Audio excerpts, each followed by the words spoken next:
नमस्कार, सी न्यूज भारत में आप सभी का स्वागत है और इस वक्त मैं आपके साथ ऋचा सिंह।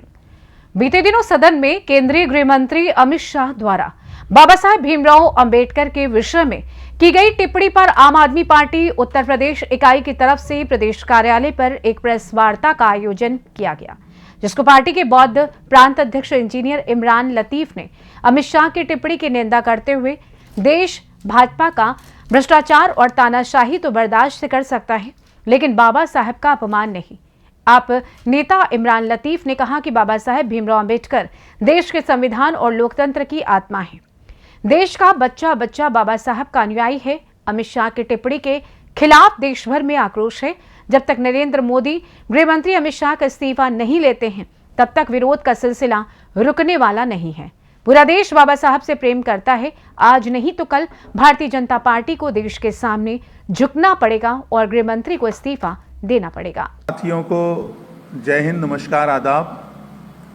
दरअसल आज आम आदमी पार्टी उत्तर प्रदेश की तरफ से ये जो महत्वपूर्ण प्रेस कॉन्फ्रेंस का आयोजन किया गया है, वो बीते दिनों सदन के अंदर देश के गृह मंत्री अमित शाह जी के द्वारा बाबा साहब भीमराव अंबेडकर जी के ऊपर जिस तरह की टिप्पणी की गई और जिस तरह से अपमान किया गया उनका, जिस तरह से मजाक उड़ाया गया उनका, उस पूरे प्रकरण को लेकर है, उस पूरे मसले को लेकर है।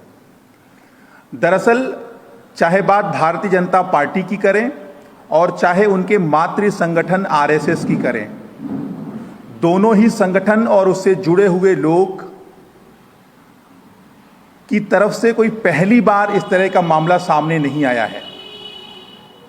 बाबा साहब भीमराव अंबेडकर जी का विरोध उनके जीवन काल के समय में आरएसएस के द्वारा निरंतर किया गया।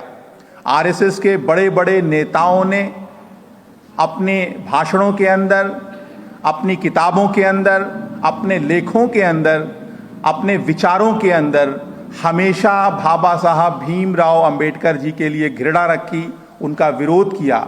हद तो यह है कि 11 दिसंबर 1949 को आरएसएस की तरफ से बाबा साहब भीमराव अंबेडकर जी के संविधान का विरोध करते करते उनका पुतला भी फूंका गया। इस देश ने आज़ादी के दरमियान ये समय भी देखा है कि बाबा साहब भीमराव अंबेडकर जी जो इस देश के अंदर लोकतंत्र में आस्था रखने वाले लोगों के लिए, इस देश के संविधान में आस्था रखने वाले लोगों के लिए भगवान से कम नहीं है। उनके जिंदा रहते आरएसएस के द्वारा जो भारतीय जनता पार्टी का मातृ संगठन है, जिसकी कोख से भारतीय जनता पार्टी जन्मी है, उस आरएसएस ने बाबा साहब भीमराव अंबेडकर जी के जीवन काल में ही उनकी शव यात्रा निकालने का काम किया था। तो दरअसल ये जो अमित शाह जी का बयान आया है, ये दिल की बात जुबान पर आई है। जहां एक तरफ पूरे देश के लिए बाबा साहब जरूरी हैं, वहीं भारतीय जनता पार्टी के लिए, नरेंद्र मोदी जी के लिए बाबा साहब एक मजबूरी थे। ये पूरा जो सच्चाई है, ये अमित शाह जी के बयान से जाहिर होती है।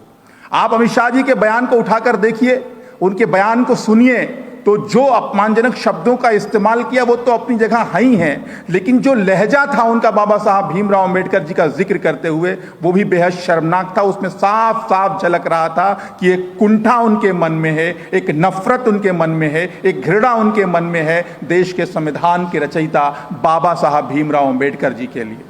दरअसल ये जो बयान आया है, अमित शाह जी ने जिस तरीके से सदन के अंदर गृह मंत्री रहते हुए जिस तरह की बयानबाजी की है, उसने निश्चित रूप से देश के करोड़ों लोगों को ठेस पहुंचाने का काम किया है। देश के करोड़ों लोगों को दुखित करने का काम किया है। देश ही नहीं, दुनिया के अंदर बाबा साहब भीमराव अंबेडकर जी के मानने वाले लोग हैं, क्योंकि बाबा साहब भीमराव अंबेडकर जी कोई एक व्यक्ति का नाम नहीं है। बाबा साहब एक विचार का नाम है, एक सोच का नाम है। तो दरअसल जो बाबा साहब की सोच है, उससे आरएसएस को भी तकलीफ रही है, उससे भारतीय जनता पार्टी को भी तकलीफ रही है, और यही कारण है कि पहले आरएसएस उनका विरोध करता था और अब भारतीय जनता पार्टी दबे मन से ही सही, लेकिन भारतीय जनता पार्टी ने लगातार बाबा साहब भीमराव अंबेडकर जी के विचारों का, उनकी सोच का विरोध किया है। अभी जो एक कुंठा बाबा साहब भीमराव अंबेडकर जी को लेकर है, उनके संविधान को लेकर है, वो कुंठा क्यों है? हमने देखा कि जब 2024 का लोकसभा चुनाव हो रहा था तो इसी देश के अंदर संविधान मुद्दा बना था। भारतीय जनता पार्टी के सांसदों ने बयान दिए थे कि संविधान बदलने का समय है, संविधान बदलने के लिए 400 से ज्यादा सीटें चाहिए।